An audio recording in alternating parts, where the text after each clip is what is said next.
What's it like? Oh, it's live, baby. Yeah, we're live now. We're live now. No, we're not.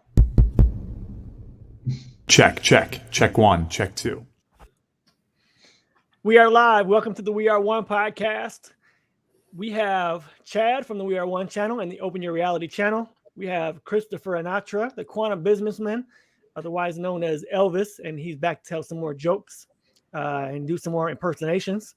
And then we got myself. I'm still here on this holiday weekend. And yes, you guessed it. It's not a holiday because of Easter. It's a holiday because of the Masters. You can see we got golf going on in the background. We got my Knowles on top right now. Brooks Koepka leading the Masters.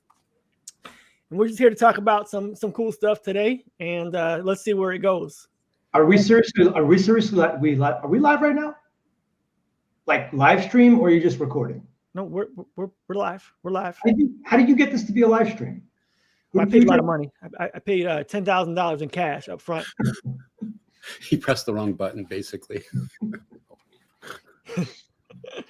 No, right. I think we're live. I mean, regardless, it's going to be out there. So yeah, we're kind of live. Okay. Well, where are the viewer comments? We don't have any yet. No one knows we're live. Yeah, nobody cares. But I mean, we are live. I mean, it's out Okay. there. I trust you, man. It's out there. Chris, so you have some comments about Eric Dubé. No, just kidding. Chad, you said this is breaking news. Oh, yeah, breaking news. So I interviewed Eric last week, and he finally uploaded the edited version of our interview to his channel, and he told me I could upload it to my channel. So I will be doing that soon. All right. Well, I got to go. I don't really know what to tell you, but I have other pressing issues. I have to go watch that interview. No, your priorities here, Ken. Yeah, Oh, right man, here. I'm always getting dragged down. But Chris, you don't want to. You're not interested in that interview with Eric Dubé and Chad asking questions. I know you're going to watch it eventually, but I mean, what were you saying before we went live? Well, I just like to sing a song. We're caught in a trap. I can't walk out because I love you too much, baby. Oh, I didn't know you could sing. Neither can't. did anyone listening. We got all 0 live streamers letting us know what's going on.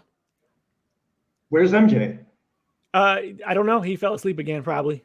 Okay. He might log in. He said he was good at 3:00, but I don't know. I didn't specify 3 Eastern or 3. He's done Central Time, so he might get confused. I don't know.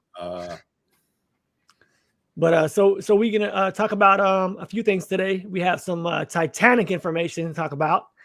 Right, Chris? It is the 111th year of the Titanic sinking. Next week will be the 111 year of when the Titanic went down. So yeah, there's some things I can talk about that, which might be interesting to some people. And there was also something about, remember the last time you gave me permission to read your Akashic records? Yep. And I'm like, hey there, Tiger. And Tiger Woods. Where Tiger? But one of the things I had read into was that you had an association with Alexander the Great. Right? I think Chad missed that part. Okay. Chad had to go. He was playing tennis, so we're gonna do that early. Yep. Yeah, you had a certain type of ability. They're called sonic screamers, which basically your voice could project very, very loud. There is a division of the army that, well, Alexander the Great did a lot more than what people understand, like what history recorded.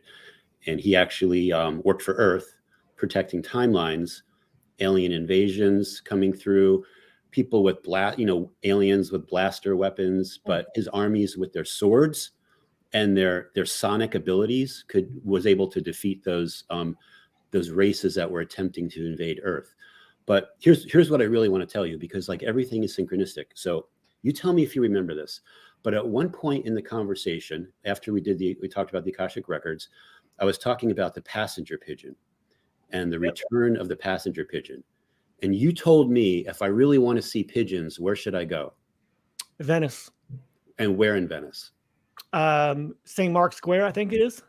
St. Mark's Cathedral, right. So just for like interestingness, if you were to call up your web browser, okay, and you were to type in, I'm gonna do it. Hold on 1 second. Keep talking. I'm trying to navigate it. Go ahead.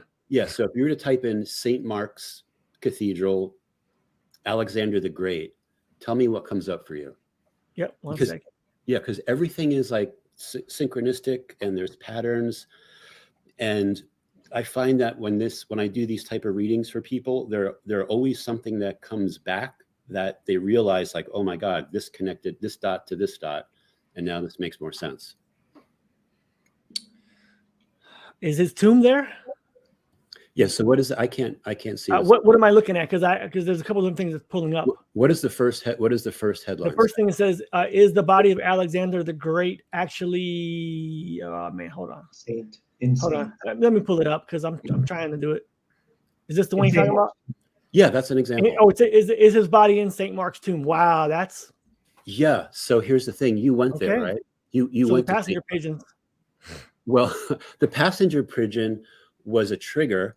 Your subconscious knew about this. When you went to Venice, you actually got a DNA upgrade from Alexander because you were in his army. So basically, when you told me to go to St. Mark's Cathedral, it was your higher self, let's say, we'll use that terminology, that was telling me, because I'm associated with that army as well, that I should go there. So wow. it wasn't random that all of I mentioned pigeons, and then in your mind it triggered, if you want to see pigeons, go to Venice. I got two things in my mind for pigeons. It's Tesla and it's St. Mark's Square in Venice. Yeah, that's it. Yeah, and I'll tell you one more thing that I'm allowed to say. Is Tesla buried there too? I don't know about that. I don't think so. That's where his files are. In Venice? Got that download. Let's see. They're in Venice. Chad, what do you think about all this? This is all like new to me. So I've been to Venice before. I know that there are pigeons there. I've been there. What's up, Jeremy? How's it going?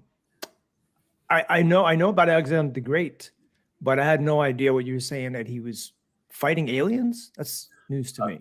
This is like high level stuff. You're not going to find this on the internet. But yeah, he took up contracts with Earth to prevent invasions, and the global narrative says he lived to, I think he was poisoned around the age of 30, and then he died. So he didn't have a long life that we're aware of in this particular timeline. But he did so much. He lived many, many, many lives. And when he would march his armies and they would wake up the next morning, they wouldn't know where they were. When they would march from one country to another, it was all new territory for them. So there's a lot more going on with that whole situation. And they actually, I'm just going to say this, there was he had a secret society, a mystery school called the Order of the Spark. And you won't find that on the internet. Although I actually registered a domain called Order of the Spark a while ago, because I came into this information a while ago. But yeah, so that's the first thing I wanted to tell you guys on the show today. So wow, that's pretty cool. Yeah, to make that connection. Awesome. Good stuff. Good stuff. Let me remove that. Put us back into a spot. There we go. We know Chad don't want to be on the bottom, so I'll take one for the team. Not literally.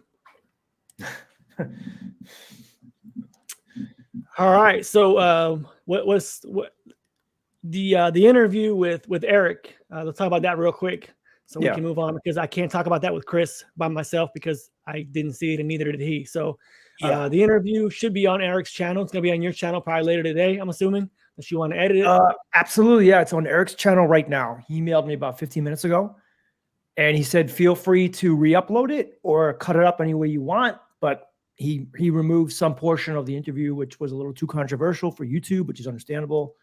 So yeah, I can't wait to just take it and upload it. Awesome. So what were the highlights of that interview, real quick, if you can sum it up for us, or any questions that got you? I know you were super excited to hear him talk, answer your questions. I think we started off with, I'm going to assume the interview is probably going to be about 2 hours, because we did 3 hours. So I'm assuming it's going to be around 2 hours long. Probably the first hour was flat Earth. We went into a lot of the arguments of flat Earth. Then we discussed soul trap theory, which is pretty interesting because Eric Dubé also talks about soul trap.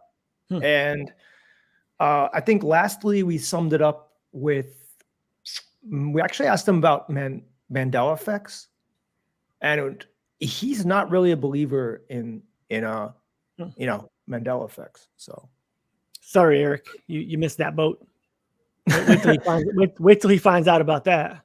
It just seemed to me. I have 100 proofs of the Mandela effect is real. I'm gonna write a book. Well, because Eric Dubé wrote a book, 200 Proofs the Earth's Flat, right? Wow, I So didn't know you that. might- No, I'm just kidding. I knew that. I think you and Chris could actually co-author a book, 100 proofs of the Mandela, 100 proofs that the Mandela effect exists. The Mandela effect is flat. I think it's more than flat these days. Yeah, but like Chris, didn't you say that there was, or is it you, Ken? You said sun-kissed. There's a recent Mandela effect for you. Did y'all see that? So I sent y'all the picture of it. I can pull it back up on this thing here. 1 second. I don't know. Yeah, when you shoot, I don't think it's a Mandela effect, but it definitely. I do not remember seeing this photo looking like this. I'm trying to bring it up. 1 second. Oh, am I sharing? Yeah. Okay, I am sharing. Cool. All right, hold up. Okay. Yeah, but it didn't look. It didn't so look there's like no the. U. So there's no U now. If you look at it, the U is kind of into the N, and so it's actually sin-kissed. Well, pull it up. Oh man, I'm sorry. I thought I was. My bad. All right, there you go. Can you see that? No, not yet. I mean, no. No. No, Oh yeah, shit! you I hit the wrong button. I gotta keep me on my toes. something's going on. I have to say, it did coming. look unusual. You sent it to us yesterday or a couple days ago. It looked unusual to me. Is it not loading? What's going on with this? And by the way, I sent another Mandela effect to Ken as a photo, as someone's name changed, that a lot of people know what his name is. So Yeah. after Ken finds this one. There we go. I'm sorry, my bad, fellas. There you go. People at home watching later. So you can see that the U is kind of like built into the N, which it may have been like that before. I never noticed it. I mean, it's very odd that it looks like SINKIST now, which is sin-kissed. Is that the only thing that you noticed that's changed? I didn't realize that it was an orange behind there, as dumb as it sounds. I thought it was something, maybe the sun. I don't know. Okay. Well, I knew the can was orange, but go ahead. Chris is probably the oldest one here, so he probably knows the best what it was. This one is a weak one for me because I don't have a strong I mean, the logo looks different. I can't say what's different about it, but they could have changed the logo. I'd have to look into this. Yeah, they haven't changed the logo according to my research. Oh, again, really? I could be wrong, but the logo hasn't changed. The bottling company actually changed. I think it was like 1967 or something is when they came out. It was distributed by Coke, and then who has it now? It's odd. Somebody has it now. Give me 1 second. I'm gonna grab it. Who has the rights? Chris, was Sunkissed the one where it said good? They had the Beach Boys song, Good Vibrations. That was it. Yep, you're right. It was Good Vibrations. Yep. Yeah, I remember more of like an orange slice. Like you could tell it was more because it's basically orange soda, right? Mm-hmm. Yep. Right. So I remember more of like an orange slice on it. So, who has the rights now to distribute it? It's a really odd coincidence. I can't believe I can't find it. I'll find it in 1 second. It's because it's maybe come on images, not on news. Let me see if I can find it. Why does it matter who has it now? It's an odd coincidence. The name. Hold on, because it used to be Schweppes. Chris may know some of this stuff from his distribution stuff. I definitely know the distribution area of products. Yeah, a lot of it changes too. Could be. I think it was Coke for a while, but I could be wrong. I'd have to. Yeah, no, Coke was the original, right? Yep. Sunkissed Growers. I don't know why I can't find it now. It's all right. I'll look for it myself too. It's all right. It's just it was just weird that I saw the name with what it was.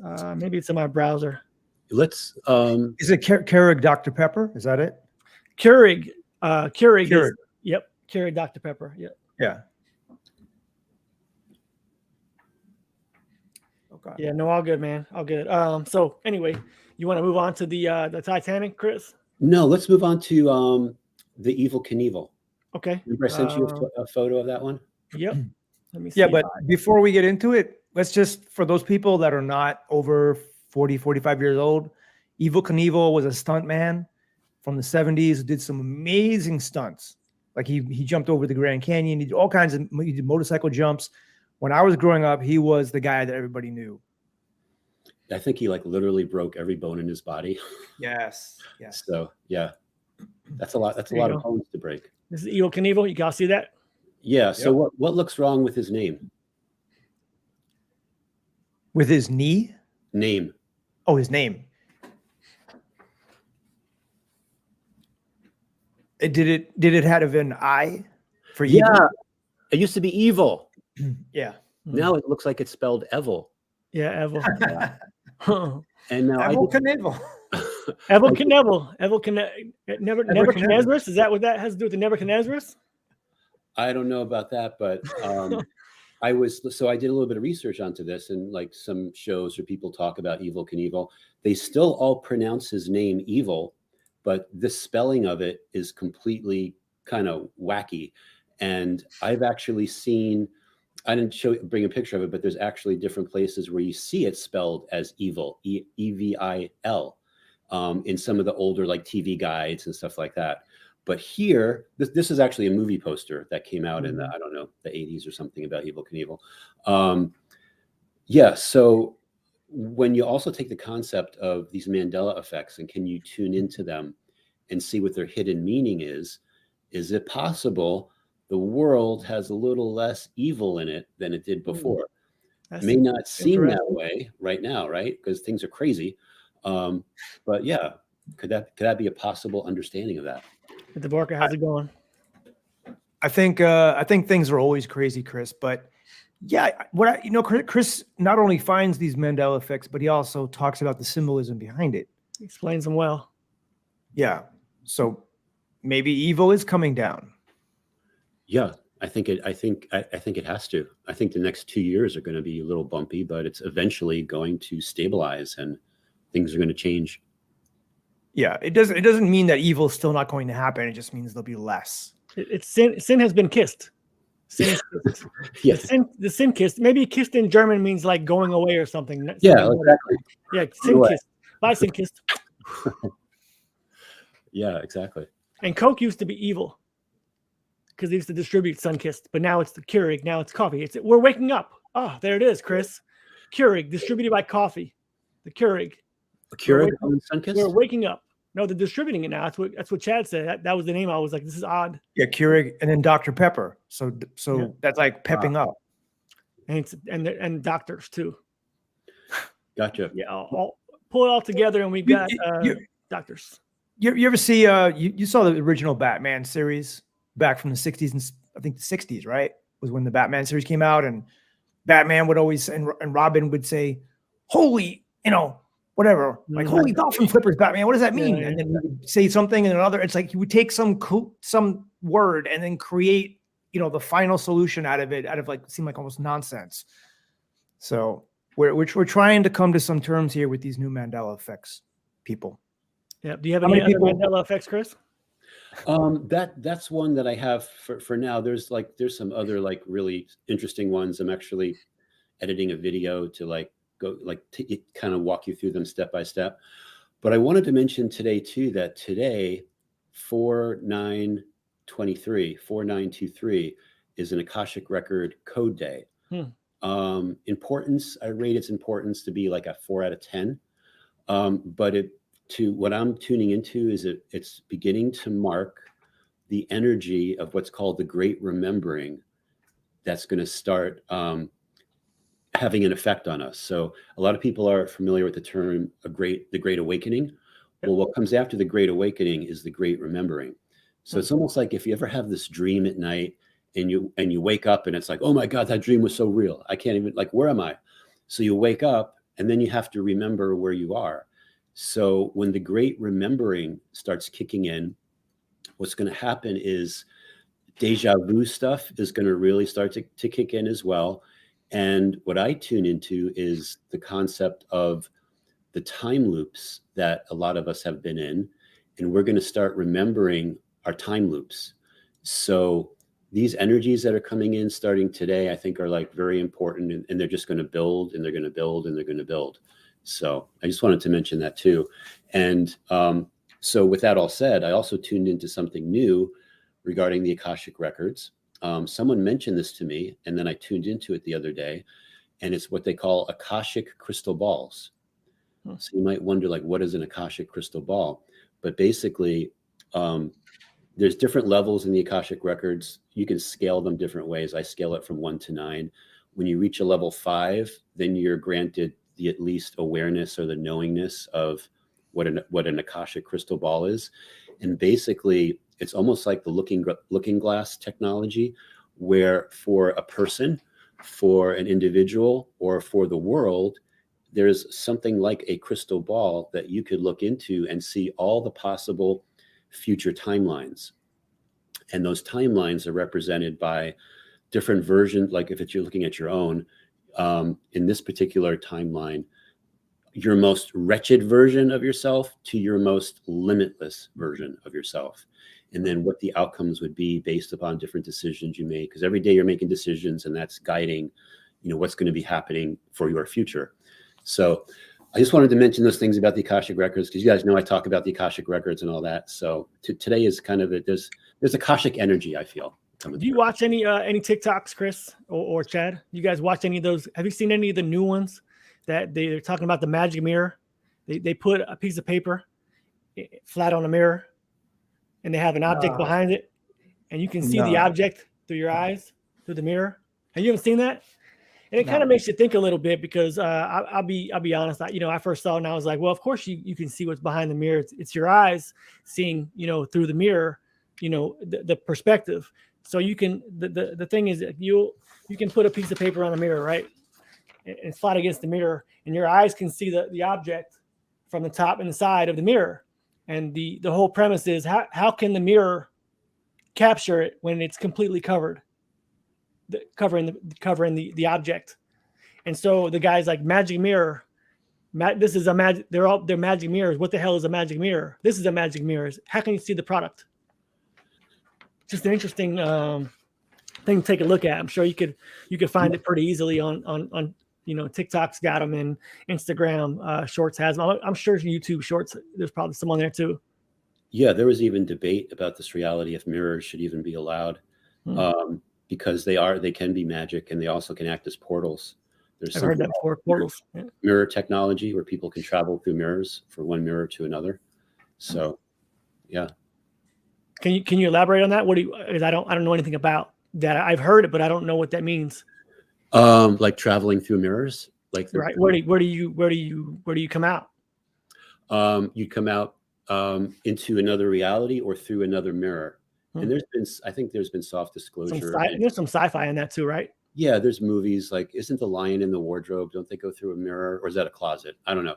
But there's definitely soft disclosure out there where you can walk through a mirror and go into another like reality, almost like a portal, or come out of a mirror that's in another reality.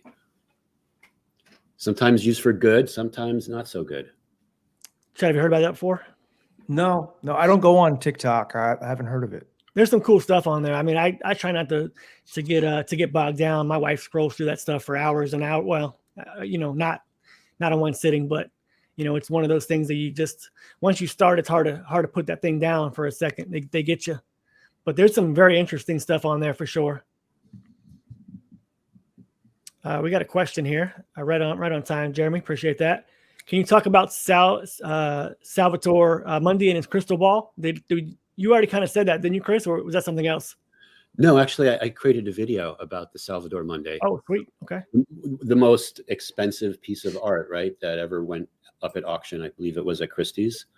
And the crystal ball that he's holding in his hand, that the Christ is holding in his hand, that Da Vinci painted. A lot of people were like wondering, what was it, a crystal ball? Was it a sphere? And Da Vinci was like, well, they say actually Da Vinci is the one that invented contact lenses. He actually created the design for, he knew about the refractiveness of the reality. He knew about concave. And so when you look at the Salvador Monday and you look at the sphere or the crystal ball that he's holding, you see right through it, where it should be refracting the image that's behind it if it actually was a crystal ball. So then the question is, what is Jesus actually holding in that picture? You know, the Savior. And that goes into the concept of bubbles of reality. So he was showing, here is my bubble of reality. Like, join me if you'd like, or let's have our bubbles of reality intersect with each other. Yeah, there you go. So there's a picture of it. So in his left hand there, he's got the he's holding the sphere, and there's 3 dots that are placed in a certain order. And I did a little bit of research on that, and that seemed to relate to an element of the constellation Leo, the lion. So yeah, this is a really cool, deep subject. What's with the funky clothes he's wearing? You know, you can really go deep into this. And then what is the hand? I mean, is that relating to Jesus? I mean, what is the hand, the finger cross there? Yeah, well, he's kind of, what is that? He's kind of pointing upwards. So to me, anytime someone's pointing upwards, I'm thinking about a rise in frequency. Okay. You know, follow me up. But he's not going down. He's like going up, not the other. Right. I guess he ain't in the soul trap theory. Yeah. And then where is the Salvador Monday? The original painting was bought by some Saudi prince, and then it disappeared. There's supposed to be a museum that it was placed into. It never went into the museum, because what I tuned into is that Da Vinci actually encoded his work with something called a higher heart activation. And just by looking at the original, it's emitting a frequency that can actually, what's your higher heart? Your thyroid, the area above your heart, that could actually turn on your higher heart. So Da Vinci had a lot of stuff going on. Like, you might not be able to see it, but even like behind me, there's a picture of the Isleworth Mona Lisa, again by Da Vinci. Oh, what do you got there? Oh, 450 million. This is the money for the. I didn't want to interrupt you. This is the painting and the money. Right. They're building a dedicated museum for that masterpiece. Yeah, I heard that it was already built, but Oh yeah, it could be. This time. Yeah, this is last year, December 12th. So it could be built by now. I don't know. It looks beautiful. Well, it would be great if that did become public, where you could actually go and see it and get some upgrades. Yeah, you get upgrades just by looking at it. That's like people want to see the Mona Lisa. Like when you go to the Louvre in Paris, it's like this little picture on the wall, and there's all these people around it, because the Mona Lisa is literally emitting magic, and your higher self, your subconscious, can see the magic coming out of it. So people want to feel that magic. And then it's like, who was the Mona Lisa? And the Mona Lisa, we know her true identity. Lisa DiCarlo, I believe was her name. And she was, can I say it? Yes, she was Earth. Because Earth will play in her own games. Have you been to the Louvre, Ken? I have not. Nope. I've been to the Sistine Chapel. Okay. I've been to the Vatican. We were ushered through there pretty quickly, me and my wife. So, but it was interesting, and I believe, I don't think it's a false Mandela effect memory for me, but I believe when the Adam is talking, pointing the finger to God, I'm pretty sure that was when I saw it about 4 or 5 years ago. It was not sideways. It was down, right? I mean, like everybody remembers that God is touching down to Adam's finger, but yeah, kind of sideways. I've used that in more than several of my videos, and I did go to the Louvre in '98 with an ex-girlfriend, and we did go to see the Mona Lisa, and I was very surprised how small it was. It was small painting, and I was actually interviewed on Dutch television for. Oh wow! The painting. Yeah. I hope you had that hair. You look very Dutch right now. I had better hair than this. My hair is all messed up today. You can't get any better hair than that Guy Fieri. No way. It's quite incredible, but that's what it is having hair. You know how it is, Chris. Yeah, I know, right? It's a lot to take care of. Believe me. I had to cut most of mine off, and I've lost a lot of strength. But I'm working on it.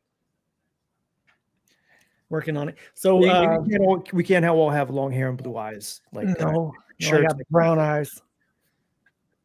Good with that though. Good with that. Chris, did you want to talk about the Titanic? The pictures that I got. Oh yeah. So 111 years since the Titanic went down. April 14th next week will be the 111 anniversary, and there's a lot of interesting things about the Titanic that people don't know. One was that the Northern Lights were on fire the night the Titanic went down. There was a big solar storm. But besides that, so I sent you, I think, like 5 or 6 newspaper headlines. I can stop where you want me to stop. You just go to the first one. We'll go through them one by one, but just real quickly. So I talk about the concept of a hairball of timelines. Mm-hmm. And what that means is that all these timelines intersecting to see which one is going to win. And there's been other hairballs of timeline events that have happened throughout history, where you can see you can begin to see evidence of different timelines and residual, for what could have happened. So now this first headline says all Titanic passengers are safe, transferred in lifeboats at sea. Okay. So when a skeptical person will look at this, they'll be like, well, that was just bad reporting. The telegraph operators couldn't tell the difference between life and death, so they got mixed up stories. Or when we look at these headlines, is it possible that it's residual evidence of different timeline events that all happened on this day with all these solar eruptions going off, which usually is a sign of a hairball of timelines, that something more has happened, and now we see the evidence? Is it possible that on another timeline, all the passengers were safe and it wasn't a newspaper mistake? You mean this one? Yeah, go to the next one. Yeah, this was the one that they say they're safe, right? And then they all died. Yep. Oh, sorry. Yeah. What's going on with that? There you go, that one. Yeah, so go to the next one. This one. That's the one you've been on the whole time. Is it not sharing? I think it's... Okay, so it wouldn't let me share that one. I was on the correct one, but it wasn't sharing it. 1 second. Okay. Here you go. So I think it's this one.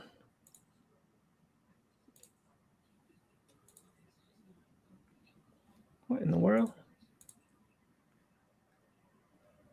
Okay, that's way too tiny for me to read. I can't actually. This one here. That's the one that says "sank to death." It's just slow. It's the StreamYard is just slow updating. There you go. Sorry, I wasn't the right one, but it was just too slow. So here's another one. Came out the same day. Over 1,500 sank to death on this giant White Star steamer Titanic. So this is the reality that we're in right now, where it went down. And basically, if you call up one of the other ones, you get all these different newspaper reports. Another one is that the airtight compartments held. The Titanic is being towed into Nova Scotia. No lives have been lost. So that's just an example. But there's like 6 different newspaper headlines that all say something different, all on the same day. And some are what they call the late edition of the newspaper. So it's not like they got it right away. Mm-hmm. A lot of times the newspapers would come out with like a night edition or a late edition.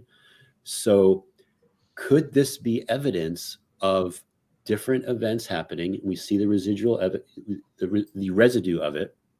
And I'll give you an example. What if no one died on the Titanic? What if that billionaire, John Astor IV, made it to New York? He was on his way to meet with Tesla. They were going to start working together on some big project. They had a falling out before. They were communicating with each other that they wanted to begin whatever project they were talking about before. What if that happened? Can you imagine the timelines that could have messed up for the global narrative? And domination and control didn't want, those type of timelines to happen. So to me, this is just more evidence about the reality that we live in. You know, things can be edited, things can be changed. And when we start to see evidence of it, it starts to make us question reality. Same thing with Mandela effects. Oh yeah, so that liner Titanic kept afloat by watertight compartments being towed into Halifax, Nova Scotia.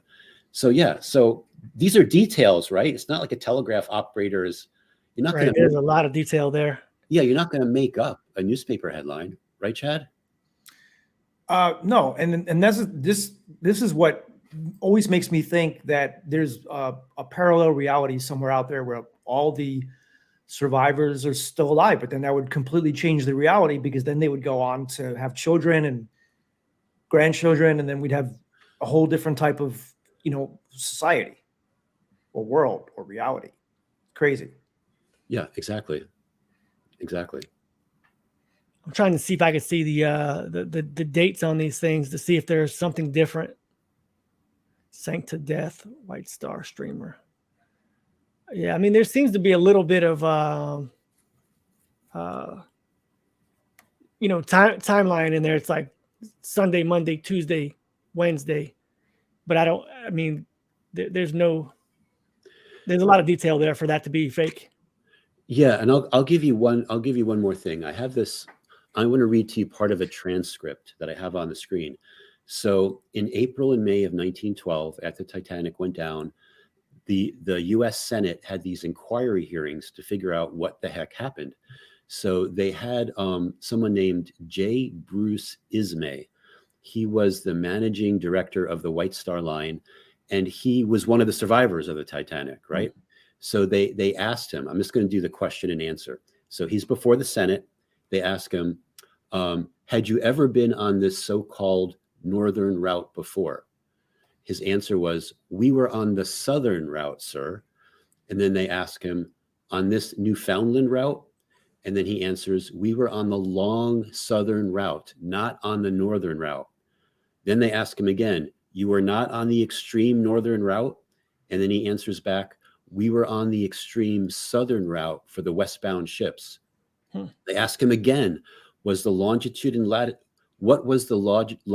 and latitude of this ship? Do you know? He answers, that I cannot tell you. I'm not a sailor. They ask him again, were you cognizant of your proximity to icebergs at all on Saturday? His answer, on Saturday, no, sir. So now we have somebody that has a specific memory that they weren't going to take any chances with the Titanic. Why bring it even close to the icebergs?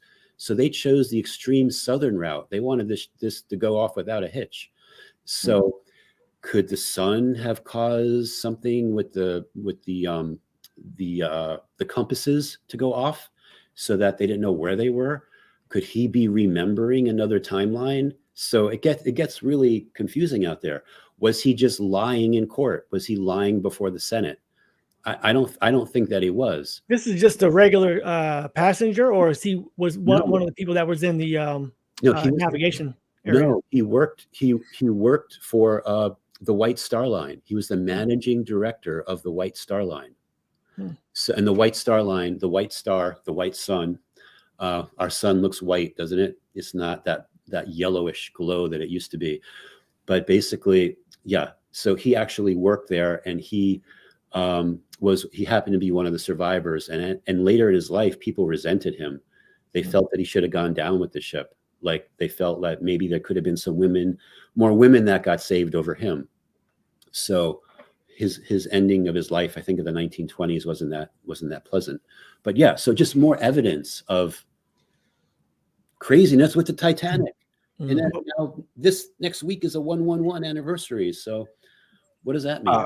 I think it's just insane that it's been 111 years. It's like, I remember when the movie The Titanic came out, which is around 97, something around there.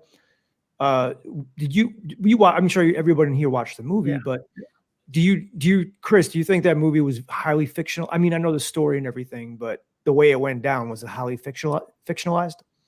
I think it went down the way this timeline said it went down.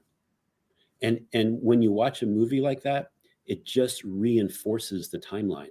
and it like makes that more real than it could have been before. So, and that it's no coincidence. It was one of the top grossing movies of that time. Like everybody watched the Titanic.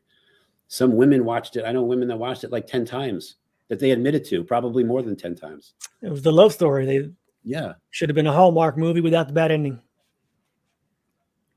I mean, she should have just really let him come up on that piece of wood. You know, there was room for two. I think he it's a family. It could be a family show. I'm gonna leave the wood references right out of here. Yeah, I got to tell you something. I saw that movie with two women. I had one on each side of me. I remember that movie very well. Yeah. And what happened when the ship went down?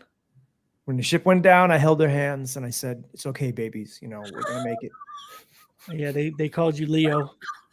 What was the guy's name in the movie? Well, I was dating a girl at the time. Her name was Laquita Kitty. So, and she brought her friend. But it was a great movie. You know, I've gone on to see it many times after that.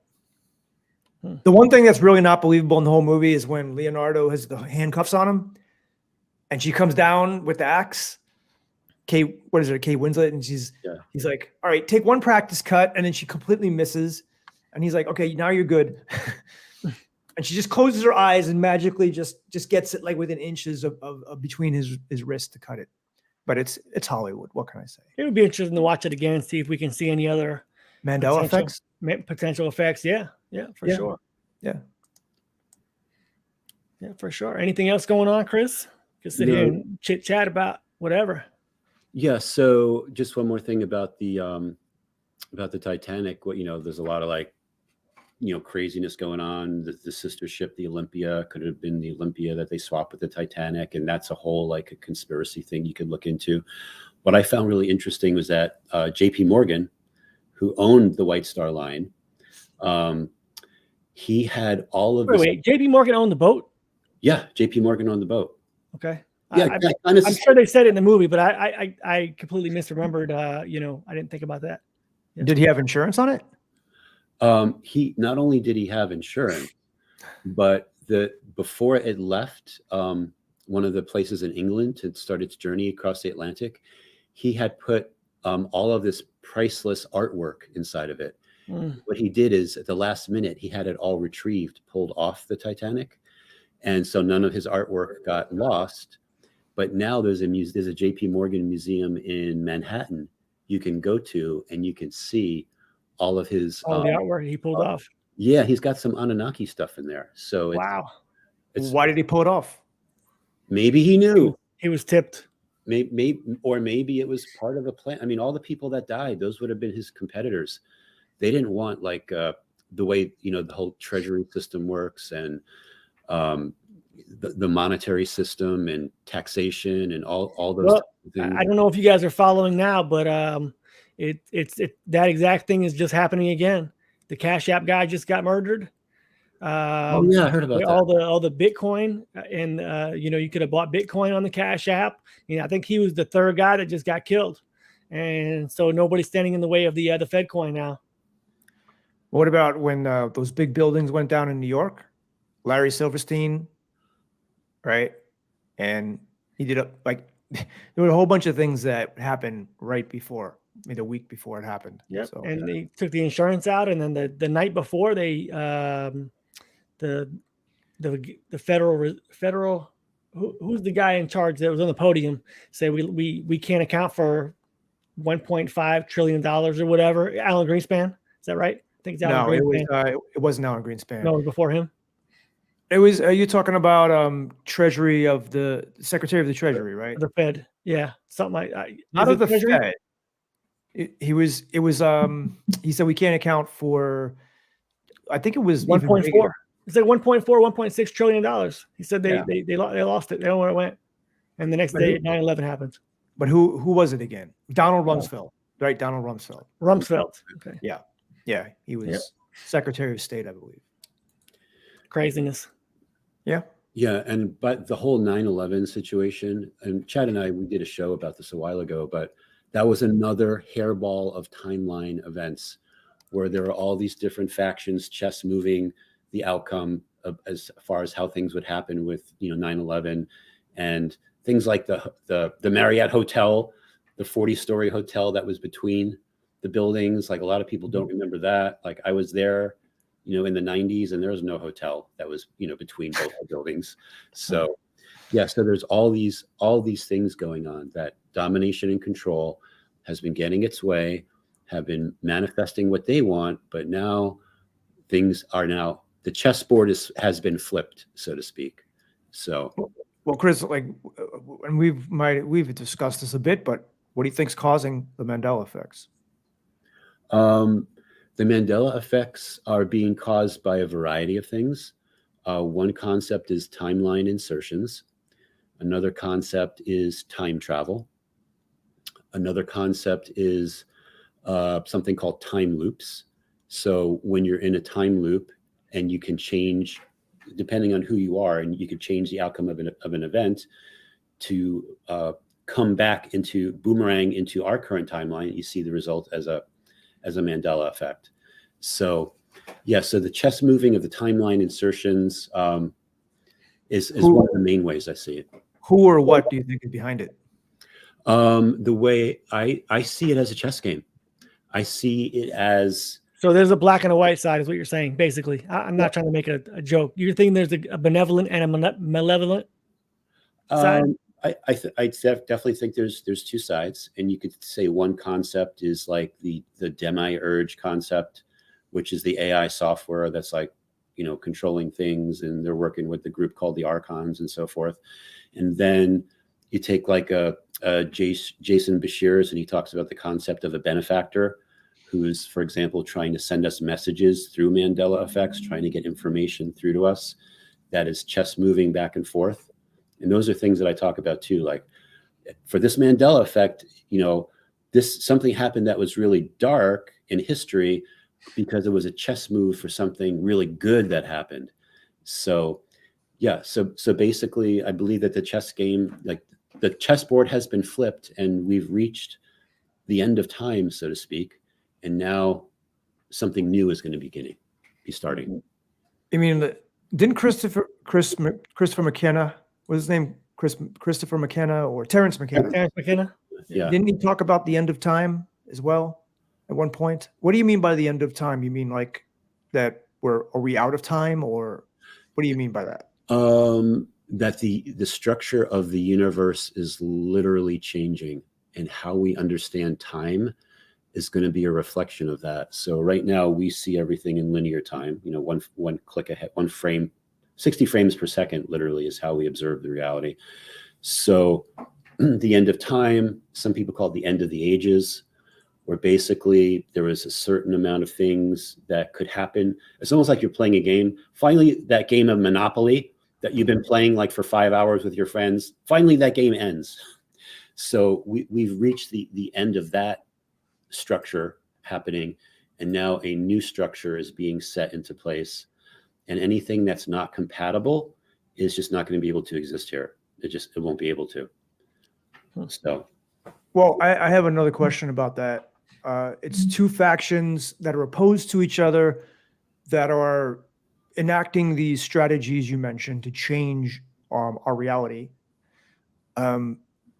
Can they do it in an unlimited way? Like, hey, are they doing it every second, every minute, every hour? Like, or I'm curious.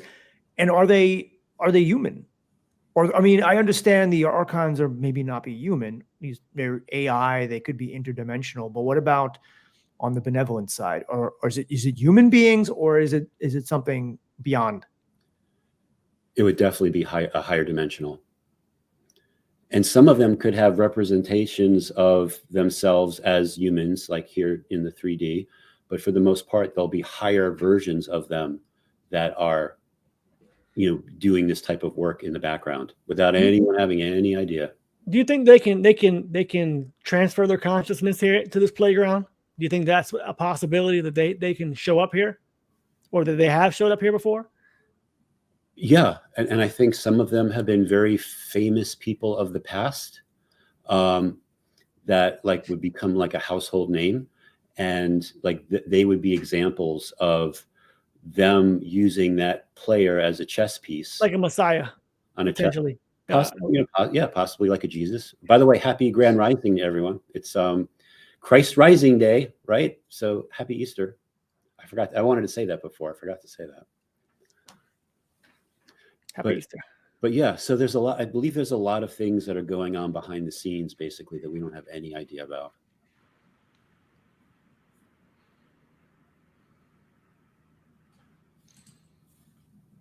Chad, what are you looking up there? I'm just looking. Eric he posted the video just an hour ago. nice. Already has 2,000 views. Oh boy, you're losing money here, maybe. You want I to mean, I'm making pennies on this show.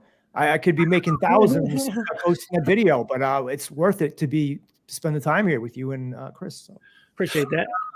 On Easter, we're trying to resurrect Open Your Reality, as well as originally resurrect the We Are One channel, and we're trying to keep afloat and take to the next level the Quantum Businessman channel.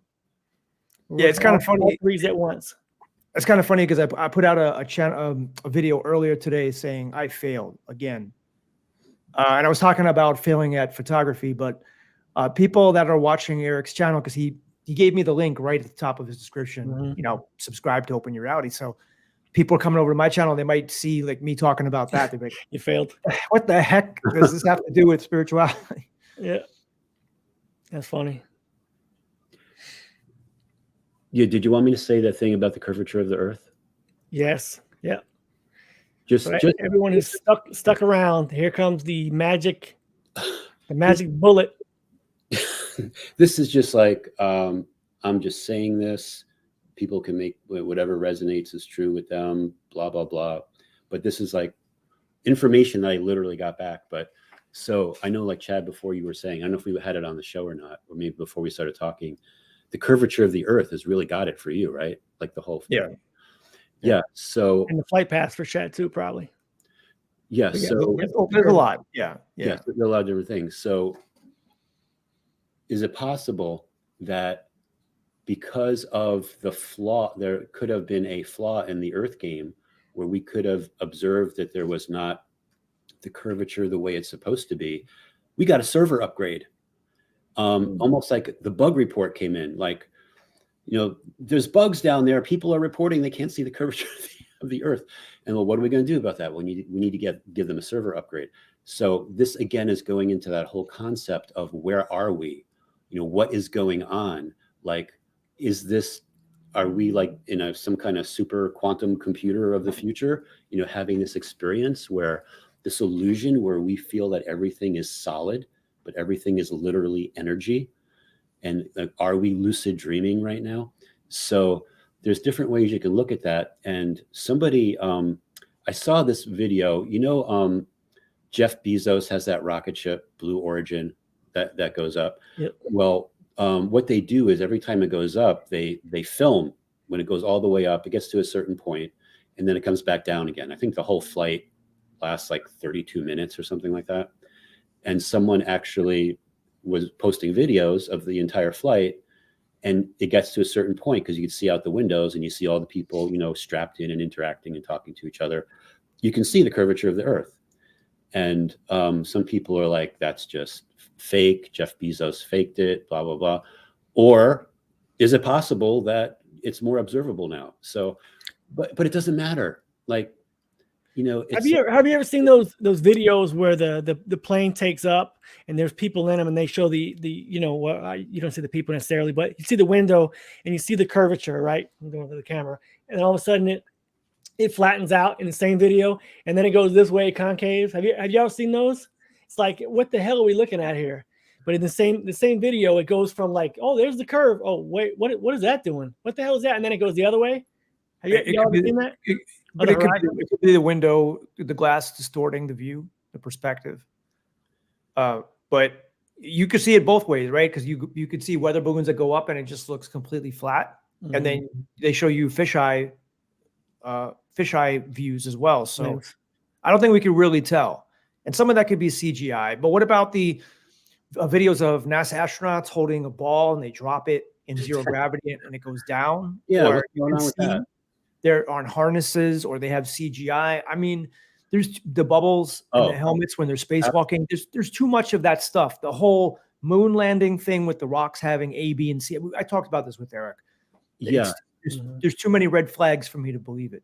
Yeah, for that type of stuff, absolutely. Like, what is NASA up to exactly? Right. So yeah, that's definitely.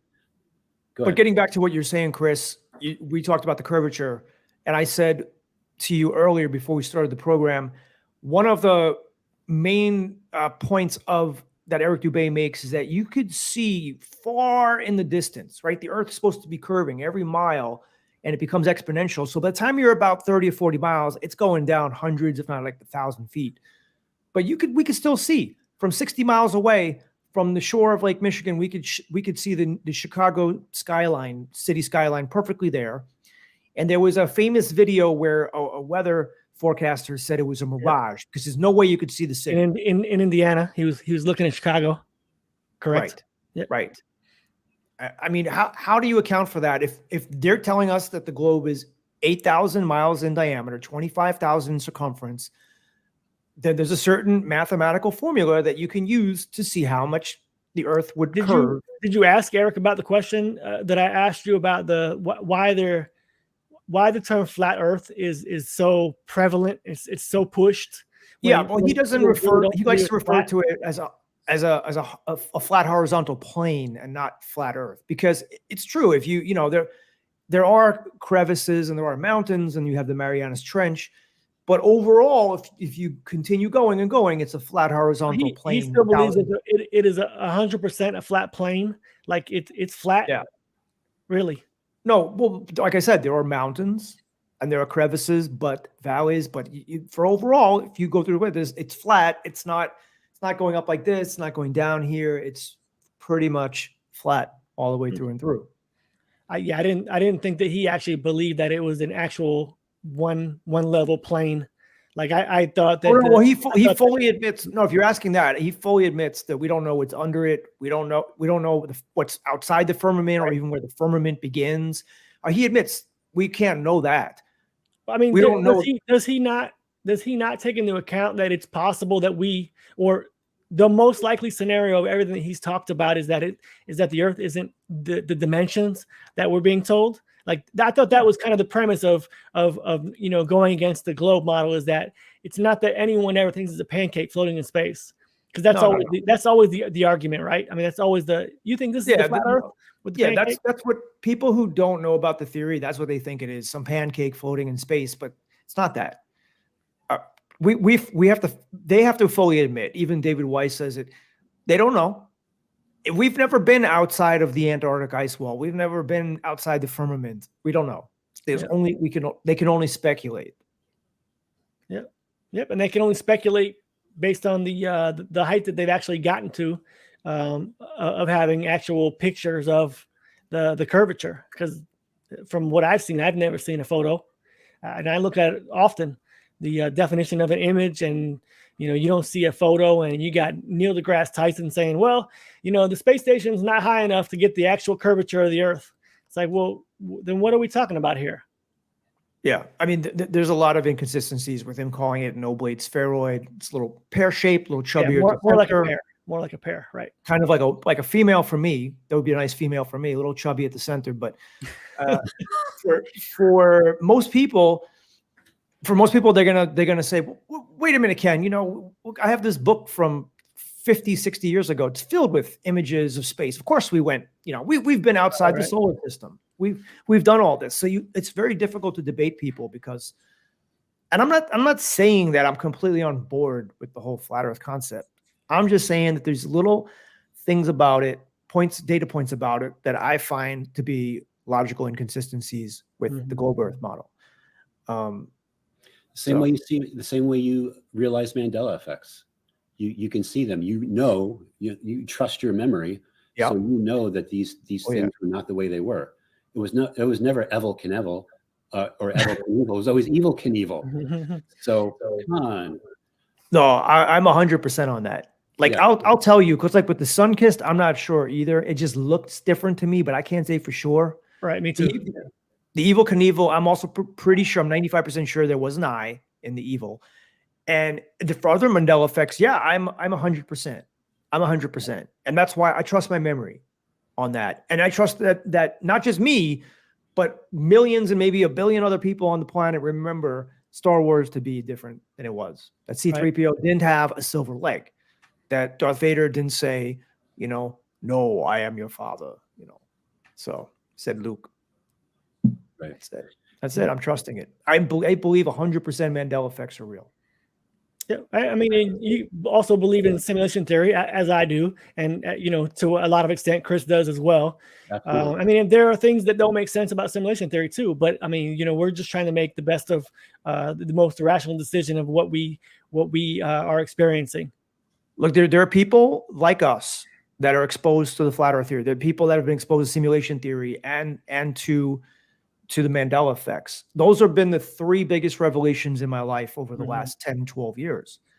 And they want to know what's going on. So they come to channels like ours, like the Quantum Businessmen, We Are One, Open Your Reality, to find answers for it. And that's what we're doing. We're searching for these answers so we can help people come to terms with this ever-changing reality that we find ourselves in.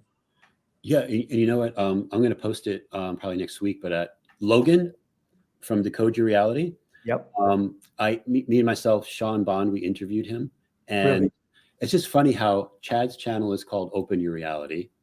His is called Decode Your Reality. Mine's called Symphony of Realities. We're all trying to figure out what's going on with this reality, right? What's going on? What's up? What's the truth? So we're all investigating it. By the way, I named my channel literally on a whim. It took me like 1 second. Just like, I don't know, Open Your Reality. I didn't think very hard about it. I never would have guessed that I would have met you, Chris and Ken, and I would have went on to have all these views and going to make all the millions of dollars and have hair. Please don't reveal. Don't reveal this. The hair is the number one reveal of how much money you make, because I mean it's obvious that it's real. It's obvious, right? I mean that is not cheap. And, I mean Chris has these Maverick Top Gun Elvis glasses. Caught in a trap. Yeah, I was pretty sure it wasn't Tom Cruise. Listen, I'm not only a client, I'm the president. You are definitely the president, the owner of the Guy Fieri Hair Club for YouTubers. I wouldn't be surprised if there's a Mandela effect for that commercial too. It's gonna say, "Where's the beef?" That's gonna be the next Mandela effect. Oh, I love that. That was when I was in 5th grade. I love that. Gonna say, "Where is the beef?" We're like, "What? By the Where way, is the beef?" We should just do a whole 80s Mandela effect show, really.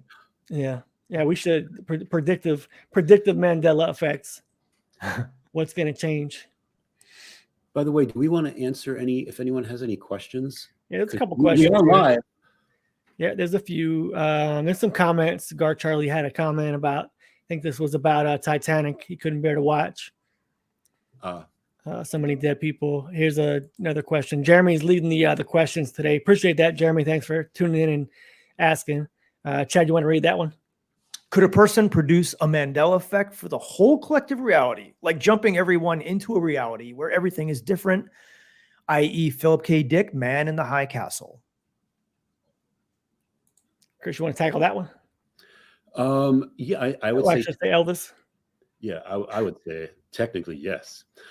Because you can't say that though. You have to answer it very, very easily. You could just say, well, that'd be it. That's it. Yeah. So, but to answer that question too is like being able to manifest Mandela effects is actually, I believe, a ability that some of us have. But you wonder what the advantage would be if you manifested one for the entire collective, because the way I see it, Mandela effects are supposed to be at least subtle. If they're in your face too much, then like it would really wake people up like very, very quickly. Mm-hmm. Like if all of a sudden the dodo bird came back, everyone remembers they went extinct, in 1590. That would like really wake people up. I have a confession. I actually tried to manifest the end of the COV thing for everyone. I tried. I said, that's it. It's over. If this is a perceptional thing, then it's over. It's done. Let's move on. And it happened. Yeah. I did it. Look what happened a year later, 2 years later. Yeah, but to piggyback on your point, Chris, I think a good example would be Mr. T. Mr. T can't be a Mandela effect or Mr. T. It'll never be Mr. A or Mr. Z or Mr. M because everybody knows it's Mr. T. It's too obvious. So they're usually subtle.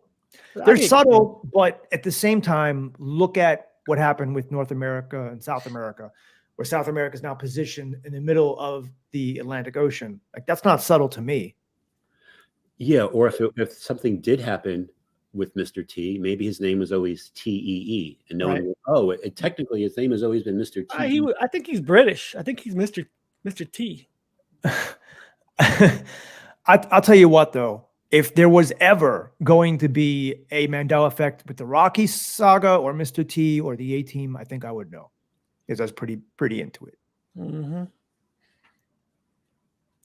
Well, Yeah. So, and I also think it's an ability for people to like recognize and spot Mandela effects. Like it's a sign that your frequency is rising. Just the fact that you can observe them. So, I think it's a level of awareness. I mean, you have to be, you have to, have that intuition that you know what you're looking at, right, and be able to spot it. Yeah, and once you get into it, you start spotting them all the time, and then you start to see the flip flops. Because the latest flip flop was about Tom Hanks, Apollo 13, Houston, we have a problem is how we always remember it. And then it changed to Houston, we had a problem. And everyone's like, that's the Mandela effect. Houston, now you watch the movie, it's back. Tom Hanks now says, Houston, we have a problem. Really? If you go to the original transcripts of the NASA, when they're talking to them, when they're orbiting the moon or wherever they are, they say, Houston, Houston, we had a problem. When Johnny Carson interviewed them, I believe in 1970, they themselves said it a different way, like, look, we have a problem. So there's just like, I forget exactly what they said in the Johnny Carson show, but there's all these different ways of, what's going on, like all these different memories of how that line was stated. Yeah, but that creates residual evidence, and residual evidence is always a problem, right, for the changing timelines, because there are always going to be people that are going to parody it and stuff like that. And I mean, if really these Mandela effects are not just changes in our reality, but it's always been that way, retro cause active, then why would there be residual evidence? That's what I don't get. Maybe that they can't change that part of it. It's actually a sign of the merging timelines, timeline insertions. Let's say the certain side is doing all these things to manipulate the reality. And when you start manipulating reality too much, there's going to be the residual, because you're blending all these different timelines together. Yeah. It's like the last time we talked, we spoke about Luke, I'm Your Father, right? So in the 1990s, Mark Hamill was on Saturday Night Live, and he said, he used the line, Luke, I am your father. James Earl Jones was interviewed, and he said, Luke, I'm your father. But I could never find that before. Now that's in the public record now, because the timelines are getting all wacky. We're in a timeline. I call it a timeline storm. We're in a timeline storm right now. But do you think CERN has anything to do with it? CERN has a lot to do with it. Not as much as I think they would like to have to do with it, but I think they definitely have some things to do with it. And there's certain of the cyclotrons. There's about 1,500 cyclotrons, around the world. CERN takes the heat because they're the biggest one, outside of Geneva. But I believe that there are other cyclotrons that actually specialize and will do like timeline insertions. And it's been said that they're all hooked together via quantum computers, so they can all fire off in sequence and attempt to do all these different things. So, yeah, so that gets into another subject. Are they still allowed to do that? I don't think so, because they broke divine law from something that happened on December 21st, 2012 with the Mayan calendar. If you watch my latest video, Act 8 of Dream On, I kind of get into that. I kind of go through that whole process of what could have happened. So let's take a step back for 1 second. So you're you're classifying the Mandela effect as the residue is proof of the manipulation that this reality can be manipulated. Correct? Yeah, I mean, I had a relationship end because of a Mandela effect residue flip flop with the Flintstones. I was arguing with my girlfriend at the time, and she was like, it had changed to Flintstones. The T was out. And I'm like, no, I watched the Flintstones as a kid. It was always Flint, like, you know, that black rock you scrape together as makes a spark, right? It's Flint. And she's like, you're wrong about these Mandela effects. It's always been Flynn, and I could prove it to you. So she proved it to me everywhere. It was Flynn everywhere. Literally a week later, it went back to Flint. And she's like, I just like my reality just the way it is. And I'm like, well, I don't. I want to know what's going on. But how long were you dating her at that time? We were together at least a year and a half. Wow. So, yeah. Okay. Yeah, and as far as girlfriends go, she was like, she was, besides like when I was like going through my awakening process, you know, she was very wanted to cook all the time, take care of me. Like it was one of those. It was a good. So we could say that you caused this Mandela effect potentially, because what happened was you rocked her world, and you shifted our reality. So this is all your fault. It probably is. I'll take the blame for that if I have to. Man. Well, you know what? It sounds like the relationship wasn't so strong if she broke up with you over that. Well, that was kind of like, she didn't take her Flintstone vitamins is the problem. She was all out of whack. I used to take my Flintstone vitamins. I still They're take sweet too. They put sugar in them. Yeah. Well, yeah, part of it too is like I started getting, this is like in the end of 2016, I started to get access to the Akashic records, and I was making all these connections about this and that. And she was like, literally, she's like, stop talking about the Akashic records. Stop talking about Mandela effects. I don't want to hear it anymore. But I'm like, wow, this is so exciting. And she was like, I don't want to hear it anymore. And then I went away to a conference on the West Coast. And while I was away, she wound up deciding to be with someone else. And then when I got back, like a week or so later, she told me. And then, but the whole Flintstones thing was just like the icing on the cake. So, okay. Yeah. Yeah, I'm glad Ruby's not that way. She actually takes an interest in the things I talk about. She's like open to it. So yeah, that's beautiful. Yeah, it's a rarity to find someone. You're opening her reality, that's for sure. Yeah, don't talk about Jesus, because that'll be a deal breaker. Catholicism, Easter. Is she around today, or she go to church? She's with her family celebrating Easter. Nice. Right. Nice. She'll be over soon, as a matter of fact. Me and MJ had a talk last night about Easter and about some of the things that we were referring to with the dogma and the sacredness, and just, you know, overall, I think that if you are looking for that peace and that loving nature and how your life materializes is what you want, then that's great. I think everybody should learn from the teachings of the Bible, no matter who wrote them, no matter how long ago they were written, and we should all try to use that as a stepping stone for humanity. Yeah, and there's definitely codes in the Bible too. Like even if you don't believe the Bible, you got to believe that it's a book of codes. Even I read 4,000. Yeah, I read the Bible Code 1 and 2 by Michael Drosnin back in the late 90s. Good books. Yeah. Yeah, you look at like key numbers like 144,000 talks about them in the Bible. There's 144,000 stones, outside stones on the Great Pyramid. The Mayan long count called the Tune was 144,000 days. So like there are all these codes, and then interpreting what they all mean. Like, why is 144,000 so important? So, but that's just one of different examples. Yeah, I just want to add to that. Constellations in 12 months. Say that again. 12 constellations in 12 months. Yeah, 44. Our clock is based off of 12 times 12. Yeah, there's all, yeah, exactly. There's a lot of connections you can draw there. Like, why is that? Yeah, I just wanted to add that in the book Source Field Investigations by David Wilcock, he talks about so many synchronicities with the Great Pyramids and numbers. So, did you say Will Cock or Will Cox? Oh no, he got you again. Is it Will Wah, Cox? wah, wah, It's Will- wah. it's Will Cox, yeah? In this timeline, it's Will Cox. It'll forever be Wilcock for me. Wilcock. I'm sorry, it's Wilcock. I'm sorry, it's Wilcock. I don't even know. I'd have to look. Hold on. Oh man, Chad's I about gotta to look this lose up. his I gotta look mind. this up. We could be experiencing a Mandela effect right now. Could be flip flopping. It's Cox. C-O-X. Cock. It's It- Wilcock. No, it's C-O-X. I remember it being COX. No, It it's is C O. COX. It's COCK. That's Oh, what's it's not? Wilcock. It's a Yes, cock, it is. like a rooster. Oh, there's Go look- another. I'm sorry. There's a folk singer, David Will Cox.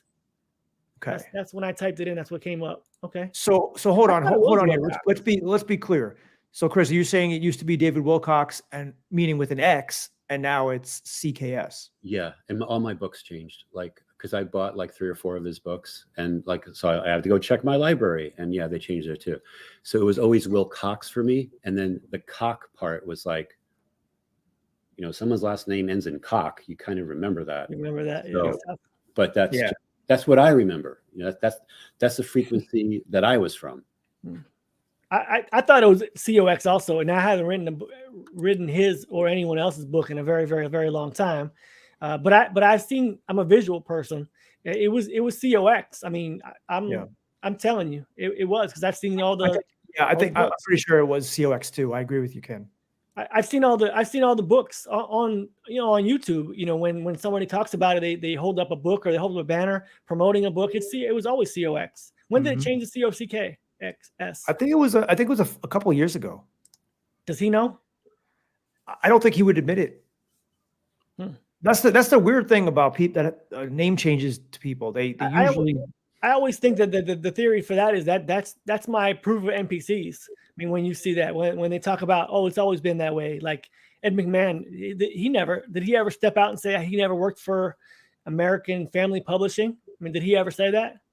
Publishers I don't think he Clearinghouse did. sweepstakes. Well, he worked Publishers Clearinghouse, obviously, but he didn't in this timeline, right? So what I'm saying is I think that's a way to manipulate, the NPCs. For me, that's proof of NPCs. Most You people can't change my name and then tell me what my name was. right. Well, Mandela effects that happen to people usually they don't say, yeah, it's a Mandela effect. My name used to be. They'll say, no, I was always David Wilcock.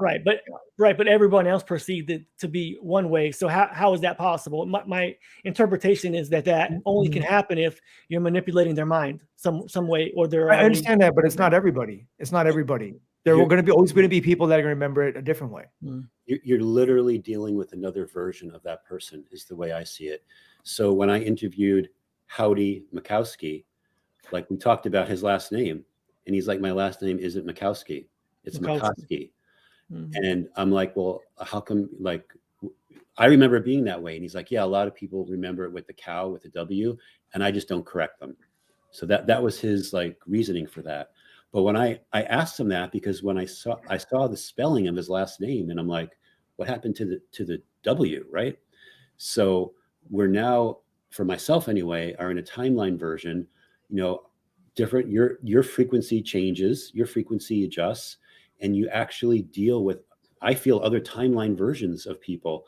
That's why people can have a complete change of personality. Someone that you may have known for a while, all of a sudden they're not acting like the way they used to act. So something for people to keep in mind too. Like there's another level to all this. There's probably so many levels, it's infinite. I mean, literally.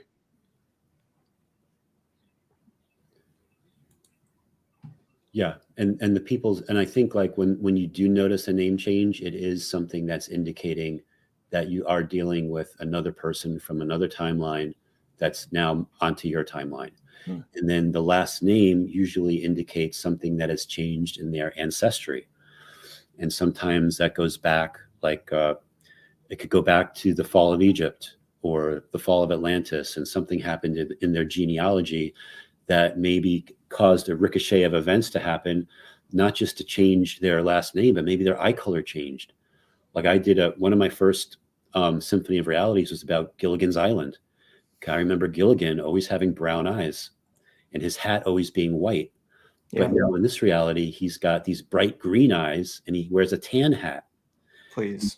And then people are like, oh, that's because they couldn't get colors right in the 1960s or something. But you can watch the original. It was filmed in, what do they call that? something color. You can watch it in the original color, and I watched the first color or season. something. Is that what it's called? Yeah, I forget what it's called, Technicolor. I watched it in the first season was black and white, so yeah, you can't tell from that. But all the other seasons were color, and they didn't colorize it. They didn't have to. They were using like the latest technology. It's not like it went from black and white to color. So how did his eyes change color? So that's like Hitler. That's the Hitler thing too. Me and Chad have talked about that before. Yeah, Hitler now, without the blue eyes, and now he's got blue eyes. Yeah, good point. Thank you. Yeah, but didn't also there never existed HD photos back more than maybe what 30 years ago or something like that. I don't know what it. But by definition, how could you have HD? How could you have high definition when you can't compress it? If Well, there's no compression tool, then you can't. Then it can't be high definition. But there's a lot of high definition photos from the Civil War up into present, and yeah, those are crazy, right?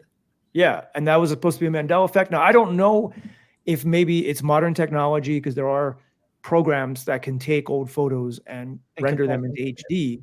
That could be possible too. Yeah, we got a late arriver. Josh, thanks for showing up. The Eric Dubé video is coming. I'm uploading it right now, gentlemen. Should be up in about 20 minutes. Good, nice, right on cue. For those of us that don't really know Eric Dubé, how would you describe him? Is he like an older man, younger? He's about 40 years old. Okay, so he's youthful because he does yoga and he does Wing Chun, Kung Fu. Oh, he's cool. He's a vegetarian. He's tall and lanky. He lives just outside of Bangkok. He's been in Thailand for 20 years. Everybody Wing Chun tonight. Good song. Mm-hmm.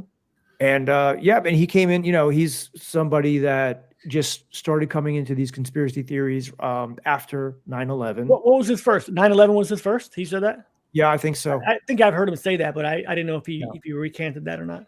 Yeah, he started getting heavily into it around 07, 08. He got into a lot of arguments with his father about it. His father didn't like him making those videos. His father eventually came around. I said to him, what's the best way to get somebody to change their thinking? And he says, never try to convince them one-on-one, because it's like two egos butting heads. You got to get them to watch a documentary, watch a video, then they'll be more open. Yeah, think for yourself. Yeah. So yeah, he had his father watch a few documentaries. His father started seeing reality more towards what Eric does, and now they're good. But yeah, Eric started finding out about the flat Earth, and he talked about his other theories are. Do you know his other theories, Chris? No, I don't know anything about him, honestly. His other theories are that dinosaurs never existed. I've heard that one before. Yeah. Why would he even say that? Because he believes that there's a number of reasons, but they've shown that the supposed dinosaur bones. You can never find a conglomeration together. A whole dinosaur has never been found together, like an actual carcass, bones, structure of a dinosaur. It's always pieces and parts. Plus, there's a lot of history about there were two gentlemen that were trying to be dinosaur bone hunters, and they would plant stuff, and one was found lying, I think, and the other one, he found everything together at the same time. It's a lot of very odd coincidences about the bone war. Thanks, Josh. Appreciate that. Yeah, but if you think about it, also they were an asteroid supposedly hit the Earth 65 million years ago and wiped out all the dinosaurs, but the other creatures survived fine, right? Like everything else survived. So these dinosaurs didn't exist, and now they've become oil for us, right? But yet we could find the fossil fuel thing is ridiculous. Yeah, the oil thing I don't agree with, but he doesn't Jurassic Park movies then. I'm imagining. No, he's not. So no, and if you believe, sorry, Chad.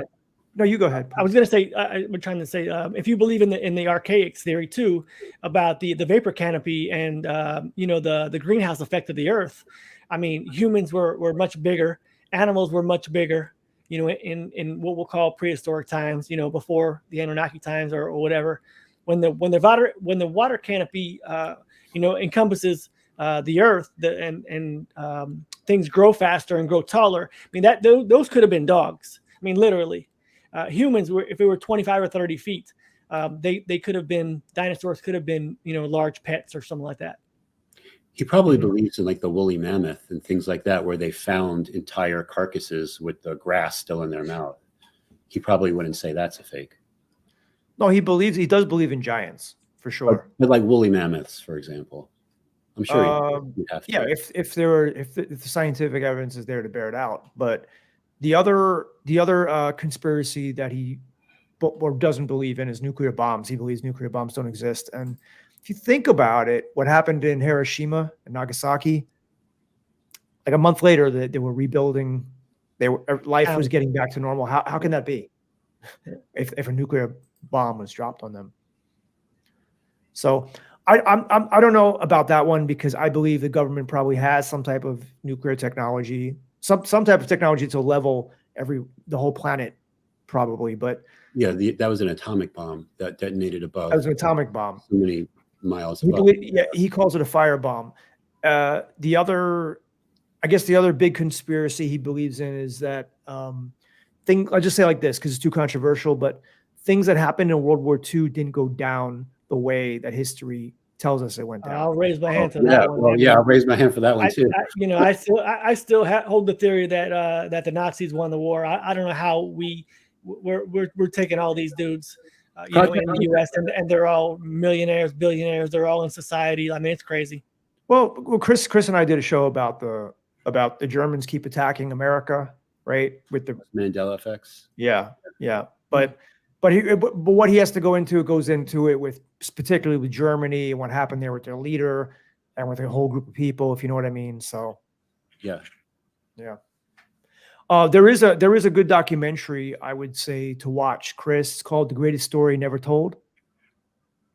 It's I think it's 8 hours long. So you'll be in for it for a while, but if you like history, you'll definitely enjoy that one. Greatest Story Never Told. Yep. And if you want to watch, there's a shorter version that Eric put out.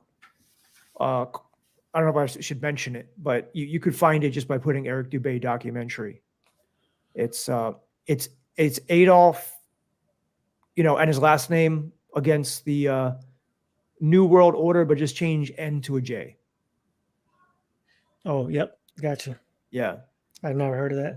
I see the message. He doesn't believe in satellites. But he probably doesn't believe in satellites. Doesn't believe in space. Over the Earth. So satellites can be up and stay there, right? By balloons. Is that what he thinks? Yeah. They're held up by balloons, correct? It could be balloons. Yeah, sure.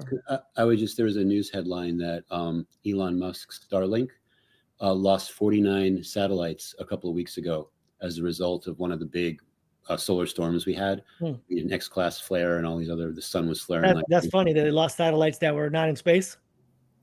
No, they were already in geosynchronous orbit. Yeah. They were in inner space, not outer space. They were orbiting the Earth. I don't know how many miles. What you consider like is 3 miles up. We're friends, Josh. We're cool, man. Anybody calls me right, I love you. Appreciate that. We're gonna leave that up for a while, actually. So basically the bottom line is that Elon Musk wasn't happy, and the satellites go up, they come down. So interesting. Yeah, I mean, I think they keep moving the goalpost. Do you guys know how many miles? There you go, Chad. Google that. How many miles is outer space considered from the Earth? It's a lot. They consider the moon inner space, I believe. Well, that's another thing that Eric talked about in our interview is that you have this pressurized atmosphere that covers the whole Earth. And then all of a sudden there's this point where you go into outer space where it's a vacuum. Yeah, you can't have a pressurized system and a vacuum right next to each other. So yeah, that's outer space is like how many miles is outer space? I'm gonna Google it real quick. Go ahead, you guys talk. Yeah, me too. It has to do with the toroidal field, like Earth's magnetic field. But yeah, I believe that technically the moon is within one of the atmospheres above the stratosphere. Blah blah blah. It's technically. Well, they're saying that the thermosphere is about 280,000, 300,000 feet up. That's really the last portion The of edge the of, atmosphere. the edge of space says 62 miles, but that's not outer space. Yeah. Then, when you all come back to the concept is that we're dreaming right now, like nothing is real. It's all an illusion. Like sometimes we can get lost in the points, like I could prove this and I can disprove it. To me, it all comes back is like we're in an illusionary dream mind matrix game simulation that we're trying to figure out because we want to graduate in this game. So it's all about the graduation. Here's another one that says 6,200 miles. So 6,200 miles above the surface of the earth. The final particles of our atmosphere are left. So, I mean, is it 62 miles, 6,200 miles? That sounds like a lot because I'm looking here and it says the thermosphere is 60 miles, just 60. Yep. And I see another one says 6,200 miles. I looked it up with Mike and I was astounded by how many miles they consider it to be outer space. I think that is a lot of the NASA baloney is that they say we've been to outer space, but then they don't consider that outer space. Like they consider outer space past the moon. And so it's like you can never judge how where this container is containing us. Yeah, Maybe there's probably a good reason why they don't come to any conclusion on it. But if you think about it, right? So a jetliner goes up around 6 miles, and 10 times past that, you're at the edge of the thermosphere, going into the exosphere. Just basically, it's kind of like outer space. The moon is 240,000 miles away. That's ridiculous. That's just so the moon is actually the moon is 400 times smaller than the sun. The sun, yeah, because it's 400 times closer. Yeah, exactly. Because they're the same exact size. If you that's insanity. Yeah. Yeah, and if you take other factors too, like where the Earth is compared to the sun, we're in the Goldilocks zone, right? We're in the perfect distance from the sun. And then you take the moon and how it doesn't, we only see the one side of the moon. We never see the dark side of the moon. And when there's a solar eclipse, everything is perfect so that the moon can block out the sun, because solar eclipses could have their own purposes as well. There's even the concept of suns being switched out during a solar eclipse. So all these things are clues about the reality and how it works. So I think it's all great to have these conversations. They're very I've seen photos, whether they're photoshopped or not, I don't know. I've seen a photo or two where the sun is actually in front of clouds. Have you guys seen those pictures? I have seen them before, and I've also seen where you could see the stars in front of the moon, or the sky in front of the moon. Excuse me, the back of the moon. Yeah, there's a lot to discover. Yeah, but I don't know. I was out last week and there was a full moon. It's right there. It looks like there are craters on the moon. It doesn't look like just a light, but I don't know if we'll ever get to the bottom of things here. No, we won't. I don't think we will. Yeah. Get down to the bottom of the Vatican. Maybe we have a shot at this. I think we're going to get to some, like before at the beginning of the show, I talked about the concept of the great remembering. I think at some point we actually are.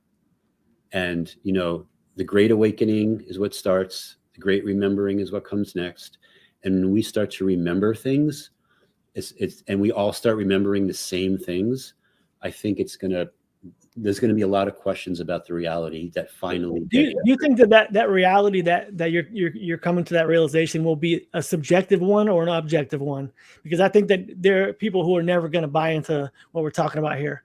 No matter how it's going. Absolutely. It can be put on TV and there's no way they'll believe it. Absolutely. Exactly. There are many people that are. People are probably still calling the Navy, talking about looking for Gilligan and the passengers. Right. That's an insane story too. There's some thousands of people calling into the Navy. Like that ex-girlfriend I had. She liked her reality just the way it was.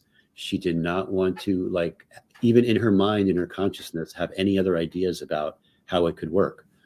So, yeah, and there's some people that are just never going to accept. They're never going to accept it, right? No, they'll have a mental breakdown.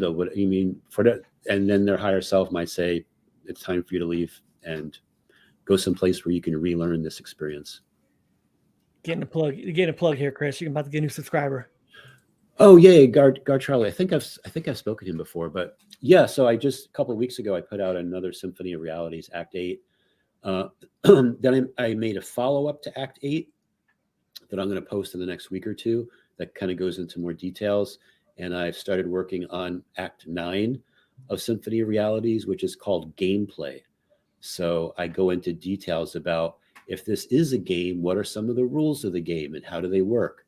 And that's going to like blow some people away when I get into those details, because it does reveal a lot of things about the reality and the rules of the reality. So you know how to play the game and what's happening. Yeah. Oh, thanks. I agree. Thanks, yeah, man, it's been great. Let's ask one more question here. We got who is, I think I'm everyone's favorite. Is that correct? Who's watching this? Oh, yep. Yes, that's right. I'm everybody's favorite. No, I'm just kidding. I'm gonna keep that comment. I'm gonna star that comment forever. Can I star a comment? I can star a comment. Sweet.